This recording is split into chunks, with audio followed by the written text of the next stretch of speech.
rumor has it Jermell Charlo and Erickson Lubin will be headlining a possible triple header junior middleweight stack card.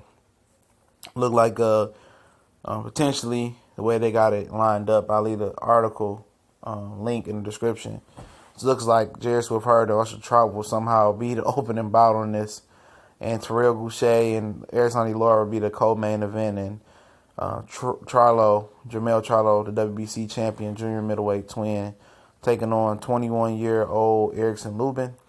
Remember Lubin from when he was with Mike Tyson Promotions and really making a lot of fights on TV in his first 5, 6, 7 fights, and that fell apart.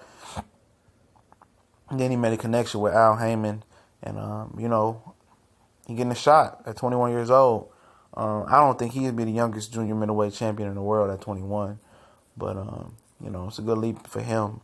But this Terrell Goucher shit, man, and Jermell Charlo. There's no way that fight should be even a televised fight, in my opinion. I think it's one of the most mismatched, fights of the year. I mean, this fight should go back the year Danny Garcia fought Raw Salka like 2 years ago. That was a terrible year in boxing. That was one of the worst years in boxing that I can fucking remember. It was like no good fights on that year. I think Canelo and Cotto was on that year.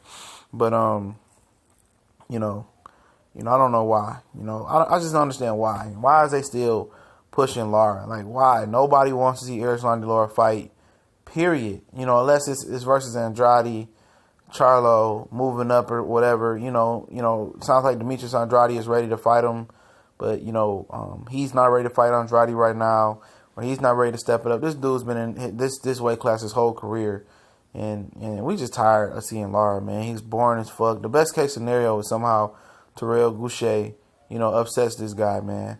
I was on record after the Vines Monterosian 2 fight. I didn't watch the Yuri Foreman fight.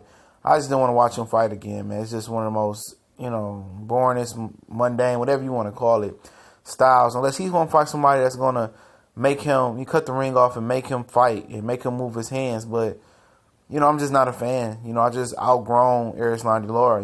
People talking about boxing movement. It's not running. He runs. Him and Keith Thurman runs, and he runs a lot, Erislandy Lara. It's just not a fight that I'm interested in seeing, in my opinion. They can just take that shit off television. That's some bounce. That ain't even worth bounce TV, man. That's not even worth the bounce TV fight, man. I'm just completely shitting on this fight. I shitted on Erislandy Lara after Monterosian and him fought again. The first fight with him and Monterosian was an epic fail. Second fight was a little bit better, but I just don't care to see that guy fight him. That's why I want him to fight Triple G so bad, man. So Triple G can just end him, and then we don't have to see his ass no more, man. I'm just being real, man. Unless he gonna fight somebody that's gonna make him fight, and the Canelo couldn't even really make him sit down and fight. He fought early with Canelo until Canelo started firing to that body, and he started running like a little itch. Trout and her is actually a great fight. I think Trout can really win that fight, in my opinion. I like Jarrett Swift Hurd a lot, but he has problem with movement in boxing. He's very flat-footed, and he's gonna have to continue to learn how to deal with boxer movers, and that's one thing Trout can do is move around the ring and box. He's not effective coming forward.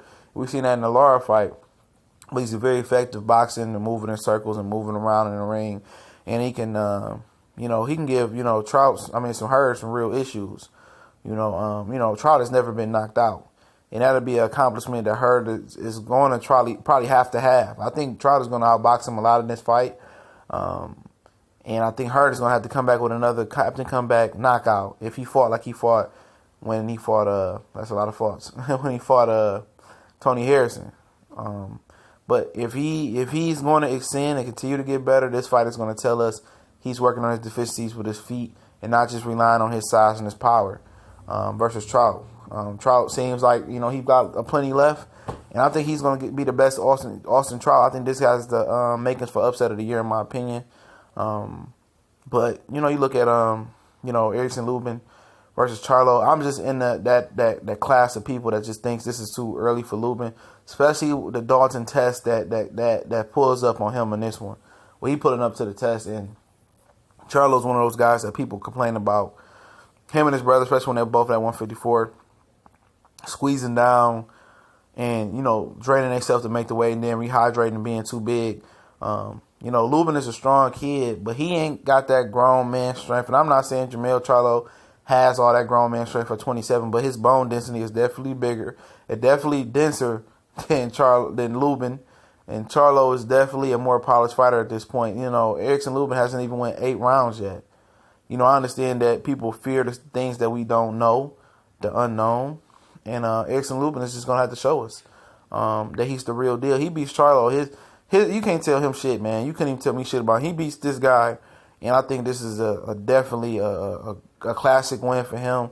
I think this puts him as the best junior middleweight in the world, and that puts him on top of the world almost. He got the opponents to really capitalize on this division, puts him in the front seat for an Andrade fight, and it opens the doors for him.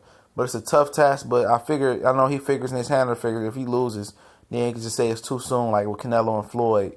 I'm not trying to say these fights are the same, but I figured they had that same train of thought, and he'd be able to rebuild. But the way Charlo punches, it could be the end. He could never be the same, but we gone.